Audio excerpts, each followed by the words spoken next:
de pessoas possa ter conhecimento detalhado do que é o Tribunal de Contas do município. Essas obras foram feitas evitando desperdício, conseguindo redução de preços, rediscutindo contratos, economizando até o último centavo. São obras das quais me orgulho, porque estão sendo construídas por todos os brasileiros de São Paulo, com as nossas bandeiras de cada dia. Coragem, dignidade, respeito, seriedade, solidariedade, perseverança e honestidade.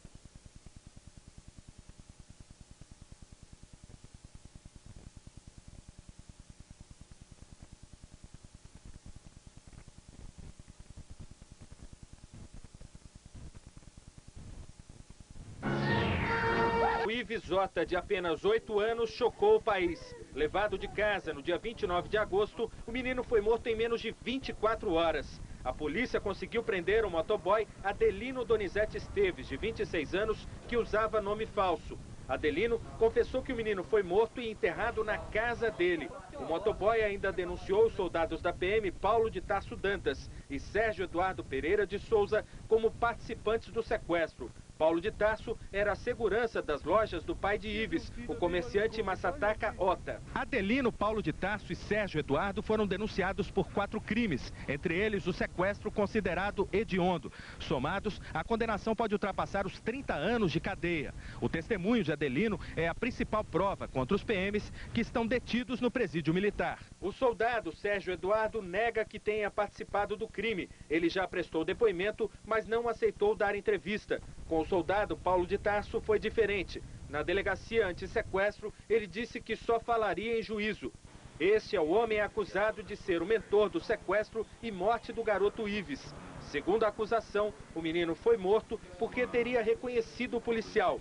Pela primeira vez, ele fala sobre o caso. Eu nunca iria participar de uma coisa horrível dessa. Casado, 5 filhos, estudante de direito, Paulo de Tarso diz que na hora do sequestro estava fazendo um bico e depois foi para a faculdade. Quando eu falei para o delegado de polícia que eu provaria que eu não estava, que no horário que aconteceu esse fato, eu estava dentro da faculdade e fazendo a segurança de um empresário pessoal, eles não deram crédito. Você estava fazendo isso? Estava. Você tem como provar? Tem. Ele admite que contratou Adelino, que se apresentava como Silvio, para ser segurança nas lojas em que trabalhava. O Silvio, eu conheço ele não mais do que um ano. Não mais do que um ano que eu conheço ele. E nesse período, ele se aproximou da minha família. Se aproximou daqueles que eu conheço. Trabalhou no período do mês de dezembro, porque ele pediu, eu fiquei com dó dele, porque ele falou que precisava, estava uma situação difícil, e ali eu coloquei ele para trabalhar. E nesse período que eu coloquei para trabalhar, ele usou de má fé até com todos os proprietários de comércio ali que conhecem ele como Silvio. Sobre a arma que Adelino diz pertencer a Paulo de Tarso, ele nega. Não forneci essa arma para ele porque ele já tinha uma arma 38, o qual ele pediu para mim indicar uma pessoa que trabalhasse em casa de arma para regularizar o registro e o porte de arma. Paulo de Tarso diz que quando soube do sequestro se colocou à disposição do pai de Ives e chegou a fazer um plantão na casa do comerciante. A acusação é de que ele queria detalhes sobre as investigações, chegando até a ligar para uma tia do garoto sequestrado. Me apresentei, falei que eu era o policial Tarso, que fazia segurança para o seu Massataca, que não estava sabendo o que estava acontecendo, porque nós perdemos o contato, ele não procurou nós para dar um retorno, ou a minha pessoa para dar um retorno do que estava acontecendo, e eu me preocupei, fui lá procurar saber como que estava o andamento das coisas, se os meninos já tinham aparecido, alguma informação. O pai de Ives diz que Paulo de Tarso era próximo da família e conhecia muito bem o menino. O policial garante que não. Eu simplesmente conheci o menino 2 vezes, vi o menino 2 vezes no período que eu conheço o seu Massa, nesse período de 6 anos, entendeu? E jamais eu iria fazer a crueldade que o Silvio fez. Paulo de Tarso titubeou uma única vez na entrevista. Disse que o pai de Ives o perdoaria. É um homem justo, ele é humilde e ele é um homem suficientemente capaz de perdoar aquilo que não foi feito. Perdoar não entendi. Quer dizer, se você conseguir provar a tua inocência, você quer o perdão dele? Não quero perdão. Peraí, não é que eu quero que ele me perdoa. Não é que eu quero que ele me perdoa. Eu estou dizendo que ele é o homem suficiente para saber que eu não fiz isso. E no final, ao lembrar da própria família, chorou. Eu tenho filhos. Eu tenho minha vida para continuar. Tenho meus estudos para me continuar. O que o senhor fala pro seu Massataca, Otto? O que eu falo pro seu Massataca é que eu sinto tanto quanto ele pela morte do filho dele. Porque eu tenho filho, eu sei como que é. Eu sei o amor que a gente tem pelos filhos. Entendeu? O que eu falo pra ele é que eu tô rezando muito. Tô sofrendo com ele aqui, porque eu sei o tipo de homem que ele é. Ele não merecia isso. Foi um crime terrível cometido com uma perversidade sem limites. O promotor do caso diz ter provas guardadas sob segredo de justiça que incriminam esse e o outro PM. Até agora, contra eles, existe apenas a acusação do motoboy. Conhecidas, portanto, apenas suspeitas contra os PMs. Vamos aguardar uma apuração detalhada dos fatos, a começar checando os álibis apresentados por esse PM sobre onde ele estaria na noite do sequestro do crime. Agora, depois desse crime, o governo vem querer amolecer as penas dos sequestradores, positivamente não dá. Os Estados Unidos oferecem uma recompensa de 2 milhões de dólares pela captura de um chefão do narcotráfico no México. Detectou esse vazamento há cerca de 2 semanas e chegou a abrir uma vala para realizar o reparo. A calçada, inclusive, ficou toda estourada. No entanto, o trabalho foi interrompido porque a CET não autorizou a interdição da via e só deve ser retomado na sexta-feira. Sua conclusão está prevista apenas para o próximo domingo. Até lá, continuará por aqui o mau cheiro e o pedestre que tiver que fazer esse trajeto terá que lançar mão de alguns malabarismos para não pisar no esgoto. Coisa horrível. Os políticos sempre foram alvo preferido dos chargistas. Isso está comprovado no circular nos subúrbios, na região metropolitana. A maior obra do meu governo vai ser a seriedade no trato com o dinheiro público e o resgate da dignidade dos paulistas. PSDB. Quem é sério faz mais e melhor.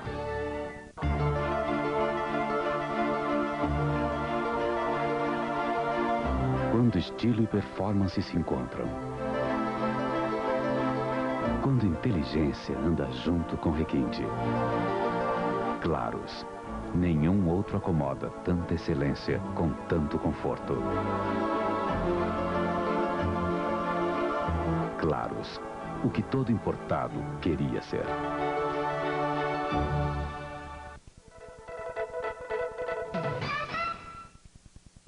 Guga está fora da Grand Slam Cup de tênis em Munique, na Alemanha. Quem já fez a operação? Minha vida hoje melhorou 1000%. O Jornal Nacional está começando.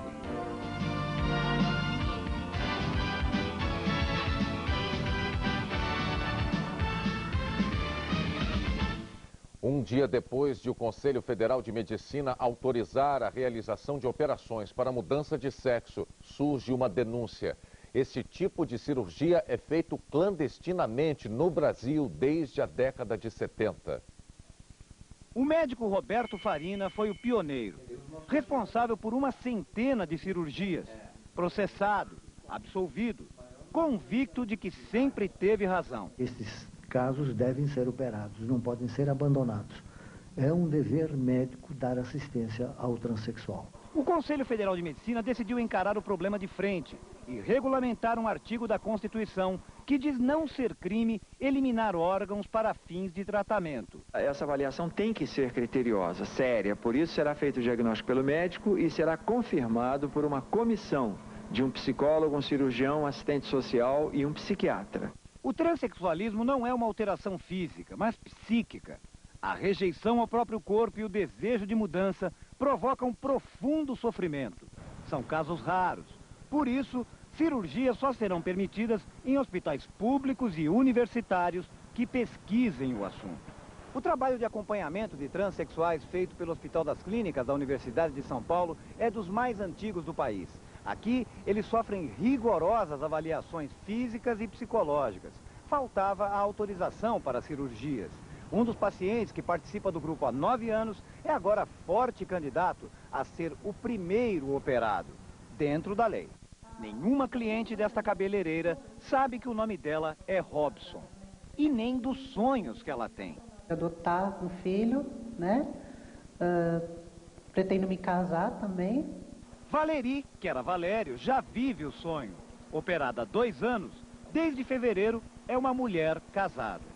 Minha vida hoje melhorou 1000%. Se eu pudesse até 1.000.000%, né? Eu sou outra pessoa. Colapso na Justiça do Trabalho. 2 milhões de processos estão encalhados em todo o país. Só em São Paulo, 1.500 novas ações surgem a cada dia. Juízes e advogados acham que a legislação é antiga e dificulta a solução dos casos nos tribunais.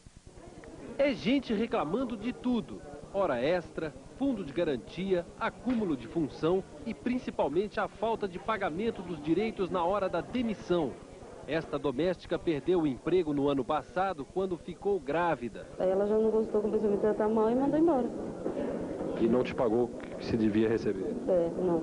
Além de ser proibido demitir gestantes, o caso de Cristiane foi ainda pior. Ela tinha que receber salários e encargos até o 4º mês após o parto. Quem não consegue fazer acordo com o patrão tem que esperar de 2 a 6 anos para receber o dinheiro. Hoje a audiência que pudesse haver um acordo não houve. Então a próxima audiência é fevereiro de 99. No Tribunal do Trabalho em São Paulo, além da equipe de 50 juízes, outros 20 foram chamados para um mutirão. Mas é difícil vencer a montanha de processos. A estrutura disponível é bem menor que o volume de trabalho, diz o presidente do tribunal. Pior, vem mais serviço por aí. A previsão é de aumento de 20% a 25% de um ano para o outro. Para os especialistas, o que está gerando mesmo essa quantidade de ações na justiça é a própria legislação trabalhista brasileira. Ela não estimula o diálogo entre os empregados e os empregadores. Ela os coloca de costas um para o outro. Não há um clima de parceria. Ou seja, a CLT faz com que a empresa seja um campo de batalha. Essa lei, que é tão rígida e tão detalhista, não conseguiu garantir, por exemplo, o futuro desta costureira. Ela foi demitida no meio do processo de falência da fábrica. Sem qualquer explicação, não recebeu 1 centavo de indenização por 21 anos de trabalho. A gente se sente arrasado. Tive trauma, estou desempregada, porque eu tenho 57 anos e não encontro mais serviço, né? Em instantes, o Supremo suspende a abertura do comércio aos domingos. O drama das vítimas do soro sob suspeita de contaminação. Bom, num plenário lotado de deputados, primeiro, o ministro das Minas e Energia, Raimundo Brito, falou por 45 minutos, defendendo o acordo Petrobras-Odebrecht. Depois, na hora do debate, usou as respostas para atacar as perguntas. Isso não existe em lugar nenhum. Não, deputado. Isso, a rigor, não tem nenhum propósito. Mas ao longo de quase 4 horas, o ministro teve que voltar sempre à mesma suspeita. Está estabelecendo-se nesta cláusula o monopólio do setor petroquímico sob controle do grupo OPP, no caso Odebrecht. A resposta do ministro. Este contrato em nada prejudica os interesses da Petrobras nem do país. Ao contrário. Durante o depoimento, o ministro Raimundo Brito tentou mostrar que a chamada cláusula de preferência, pela qual a Petrobras só pode fazer novos investimentos se a Odebrecht deixar, seria uma prática normal do mercado. Mas é só comparar o contrato da Odebrecht de São Paulo com o de outro polo petroquímico no Rio de Janeiro para ver que não é bem assim. No contrato da Odebrecht não há nenhuma garantia que a cláusula de preferência vale só para São Paulo. Mas no polo petroquímico carioca está escrito que a Petrobras só fica subordinada aos sócios no Rio de Janeiro. Acho que não há dúvida, o ministro fez uma exposição perfeita. Nós achamos que é um contrato ilegal, inconstitucional e imoral. O ministro sai daqui aplaudido por toda a comissão. Eu não fiquei satisfeito. Por que não fazer um aditivo especificando que essa preferência dada ao Odebrecht vale só para o polo de Paulínia? Resolve-se o problema. O repórter Mário Rosa está em Brasília e passou o dia acompanhando o depoimento do ministro na Câmara. Mário, boa noite. Como se viu agora na sua reportagem, o deputado do Rio, Lima Neto, diz que basta dizer que o acordo da Petrobras com a Odebrecht se limita a São Paulo, a Paulínia, que acabam as suspeitas. Por que o ministro não aceita fazer isso? Basicamente porque ele não quer, porque ele decidiu bater o pé. O ministro anunciou hoje que só muda esse contrato em duas hipóteses. Primeiro, se houver uma determinação da Justiça. E segundo, se houver uma determinação desses órgãos que protegem a concorrência, como o CAD e a Secretaria de Direito Econômico do Ministério da Justiça. Agora, Mário, além da Federação das Indústrias do Rio, do Congresso e do próprio presidente da República, quem mais está fazendo perguntas sobre esse contrato? Hoje foi a vez de uma entidade dos trabalhadores. A Federação Única dos Petroleiros anunciou que vai entrar com uma ação na Secretaria de Direito Econômico para anular o contrato. Os petroleiros querem também que já seja anulado o contrato temporariamente, desde já, até que haja um julgamento definitivo da questão. Muito obrigado, Mário. Uma boa noite. A Câmara dos Deputados... A ilha de Montserrat, atingida hoje pelas explosões, está vazia. Foi abandonada pelos moradores. O vulcão expulsou 8.000 pessoas da ilha. A Comissão de Constituição e Justiça da Câmara rejeita o parecer do relator e considera o deputado Chicão Brígido inocente. Ele era acusado de alugar o mandato para a suplente Adelaide Neri. A Comissão de Constituição e Justiça da Câmara tinha como prova esta gravação.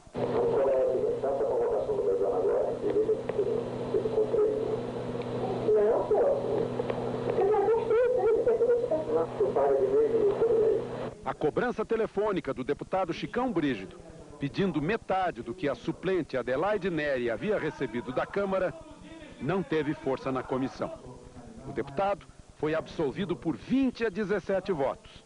E agora o caso vai a plenário. Nós temos pendências ainda para pagar, isso é uma coisa completamente normal dentro de um partido, onde um companheiro ajuda o outro. A tentativa de punir o deputado Chicão Brígido constaria do boletim de desempenho dele, se estivesse em vigor esta proposta do relator que hoje foi voto vencido. O deputado Jarbas Lima propõe a criação de uma comissão de ética para elaborar um boletim de desempenho de cada deputado, constando nesse boletim as ausências, o motivo das viagens, que discursos fez, que tipo de propostas apresentou e que processos sofreu o deputado.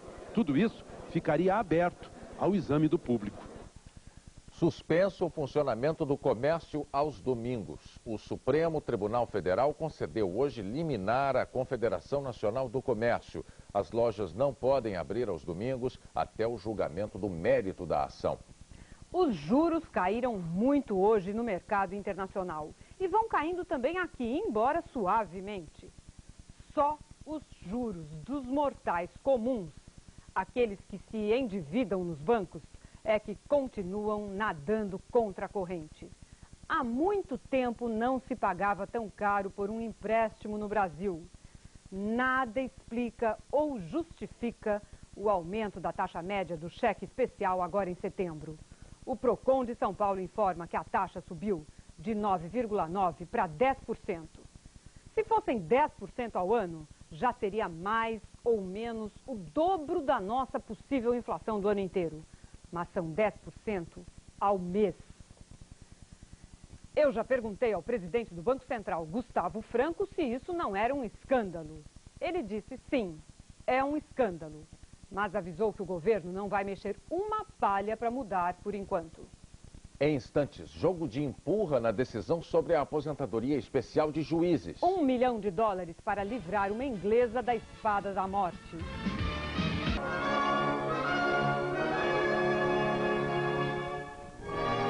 Este partido existe para honrar essa bandeira e para defender os interesses do povo brasileiro.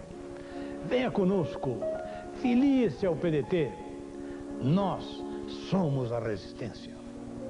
Venha defender o país que é seu, o país de seus filhos. Filie-se ao PDT. Qual é o Alves acha poucos R$90 mil que deve receber e pede R$1,5 milhão. Mas a Souza Cruz também vai recorrer, porque acredita que o processo está cheio de irregularidades. Nelson Cabral Alves começou a fumar aos 18 anos.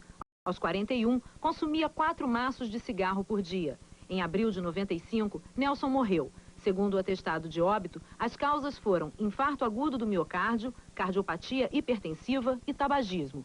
Baseado nestas informações, o juiz José de Samuel Marques deu uma sentença inédita. Determinou que a Souza Cruz, fabricante dos cigarros que Nelson fumava, indenize a família em R$90 mil e pague uma pensão mensal durante 35 anos. O mais importante foi a decisão histórica da Justiça, né, que condenou o fabricante de cigarro e reconheceu que cabe a ele reparar os danos que causa. A Souza Cruz não vai pagar a indenização à família de Nelson Alves. O advogado da indústria entrará com um recurso na justiça. Ele pretende apontar diversas falhas que encontrou na sentença do juiz. Para o advogado Luiz Roberto Barroso, uma dessas falhas é o fato de o juiz não ter considerado que o médico que assinou o atestado de óbito sequer chegou a ver Nelson. Trata-se de um caso em que uma pessoa chegou morta ao hospital, não foi necropsiada, não houve atestado médico, atestado de óbito assinado por ninguém que o tivesse visto. Já o advogado da família de Nelson está certo de que a indenização será mantida e abrirá espaço para outras ações deste tipo. Vem aí uma enxurrada, uma pletora, uma avalanche de ações que vai entupir a justiça e vai fazer com que essas empresas ou quebrem, ou então elas sentem na mesa de negociação e vai fazer igual nos Estados Unidos. Vamos compor, vamos separar uma fatia do nosso lucro para atender as vítimas que causamos. O ministro da Indústria, Francisco Dornelles, determinou hoje que a Ford siga as regras de importação e exportação de carros, o chamado regime automotivo. A montadora estava importando mais do que exportava, o que não é permitido. Era desvios das velhas leis islâmicas. O governo saudita corta a cabeça de condenados à morte e chicoteia presos, como manda a religião. Os juízes sauditas julgam agora o assassinato da enfermeira Yvonne Guilford, que trabalhava no hospital em Riad, a capital do país. A acusada principal é Deborah Perry. Ela escapou da pena de morte depois que o irmão da vítima, Frank Guilford, que mora na Austrália, agiu de acordo com as leis islâmicas e aceitou uma indenização equivalente a R$1.100.000, oferecida pelo advogado da acusada. Lucille McLaurin foi condenada a 8 anos de cadeia e 500 chicotadas. Débora e Lucille inicialmente confessaram o crime, mas depois disseram que a confissão fora obtida por coerção da polícia, que tinha prometido deportá-las. A imprensa inglesa está incendiada pelo caso, cobrando uma atitude firme do primeiro-ministro Tony Blair, confrontado com sua primeira crise internacional. Há 10 anos, a Inglaterra assinou com a Arábia Saudita o maior negócio de armamentos da história.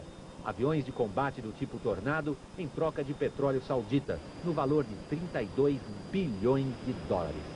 Entre a defesa dos direitos humanos e os interesses da indústria de armas, o primeiro-ministro Tony Blair passou a conta ao contribuinte. Diz o advogado de uma das acusadas que o dinheiro pago ao irmão da vítima vai sair dos cofres públicos ingleses. A outra enfermeira vai ser submetida a sessões acompanhadas por um médico. Vai levar 25 chicotadas em cada sessão. Daqui a pouco, o jogo dos desesperados no Brasileirão. Preso o suspeito de participar da rede de prostituição em São Paulo.